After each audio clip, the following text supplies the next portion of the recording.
আসসালামু আলাইকুম, কেমন আছো সবাই? আশা করছি সবাই ভালো আছো আর সুস্থ আছো। আমরাও ভালো আছি আর সুস্থ আছি আল্লাহর রহমতে আর তোমাদের ভালোবাসায়। তো চলো আজকে আবার একটা ভিডিও নিয়ে চলে আসলাম। তবে ভিডিও টাইটেল আর থাম্বনেল দেখেই তোমরা বুঝে গেছো আজকের ভিডিওটা কী নিয়ে হতে চলেছে। হ্যাঁ, ঠিকই ধরেছো, আজকে আমাদের বাড়িতে চিকেন বিরিয়ানি হবে। তবে আজকে আমাদের বাড়িতে আমার দিদি আর জামাইবাবু এসেছে, তার জন্যই হবে। ওদের আবদারেই আজকে চিকেন বিরিয়ানি হবে। তবে আমার অতটাও চিকেন বিরিয়ানি ভালো লাগে না। তো চলো আমরা কিভাবে চিকেন বিরিয়ানি করি সেটাই তোমাদের সঙ্গে শেয়ার করি।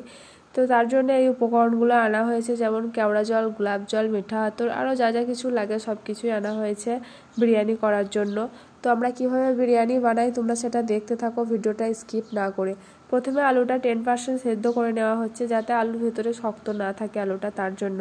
আর চালটা এদিকে আগে থেকে ভিজিয়ে রাখা হয়েছে, বিরিয়ানির চাল তো আগে থেকে ভিজিয়ে রাখতে হয়। তো তার জন্যই চালটা এদিকে আগে থেকে ভিজিয়ে রেখেছি আমরা। ও তো তারপর চলো দেখো আর কি করি।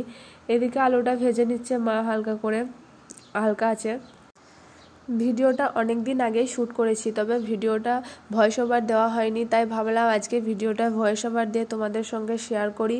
তো তোমরা দেখতে থাকো ভিডিওটা স্কিপ না করে। এদিকে আমার দিদি আর আমি দুজন মিলে মাংসটা ম্যারিনেট করে রাখবো, তার জন্য লঙ্কা গুঁড়ো, হলুদ গুঁড়ো, জিরে, আদা, রসুন, তারপর টক দই আর যা যা কিছু লাগে সব কিছু দিয়ে মাংসটা আগে থেকে মাখিয়ে রেখে দিচ্ছি। তারপর দেখো তোমরা ভিডিওটা পুরোটা। তোমরা কি এভাবেই বিরিয়ানি বানাও নাকি অন্যভাবে? যদি অন্যভাবে বানাও তাও কমেন্টে বলো, আর তোমরা যদি আমাদের মতো একইভাবে বিরিয়ানি বানাও তাহলে সেটাও কমেন্টে জানিও অবশ্যই। আর আমার চ্যানেলে যদি নতুন হও তাহলে অবশ্যই চ্যানেলটি সাবস্ক্রাইব করে আমার পাশে থেকো। আর ভিডিওটি যদি ভালো লাগে তাহলে একটি লাইক করে দাও। এদিকে আমার দিদি গোটা মশলাগুলো শিলনোড়ার মধ্যে গুঁড়ো করে নিচ্ছে। বিরিয়ানির মশলা যেটা প্যাকেটে পাওয়া যায় সেটাও ভালো, আর এই যে এটা মানে গোটা মশলাটা যদি শিলে বেটে নেওয়া হয় তো সেটাও বেশি টেস্টি হয় আমার মনে হয়। তো তার জন্য দুরকমই আনা হয়েছিল আমাদের বাড়িতে। আর তারপর দেখো এদিকে মাংসটা ভাজার জন্য মানে মাংসটা কষিয়ে নেবে আগে থেকে, তার জন্য কড়াইতে তেল দেওয়া হয়েছে। তারপর পেঁয়াজ দিয়ে ম্যারিনেট করা মাংসগুলো এক এক করে দিয়ে তারপর মাংসটা কষিয়ে নেওয়া হচ্ছে।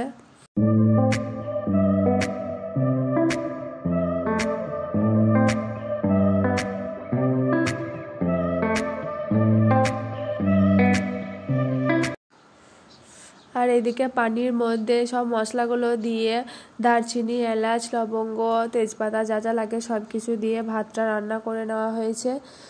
তো ভাতটা রান্না করার পর এরপর বিরিয়ানিগুলো লেয়ার দিয়ে দিয়ে সাজিয়ে নেবো আমরা। তোমরা সেটা দেখতে থাকো। নিচেতে প্রথমে কিছুটা মাংসের গ্রেভি দিয়ে তারপর অল্প পরিমাণে প্রথম লেয়ারে কিছুটা ভাত দিলাম।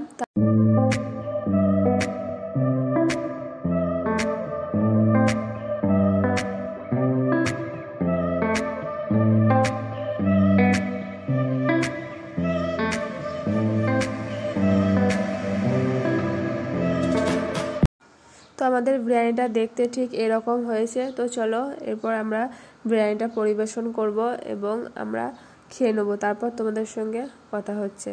তো ততক্ষণের জন্য টাটা। আজকের ভিডিওটা এই পর্যন্তই ছিল। সবাই ভালো থেকো, সুস্থ থেকো, আল্লাহ হাফেজ। দেখা হবে নেক্সট কোনো ভিডিওতে।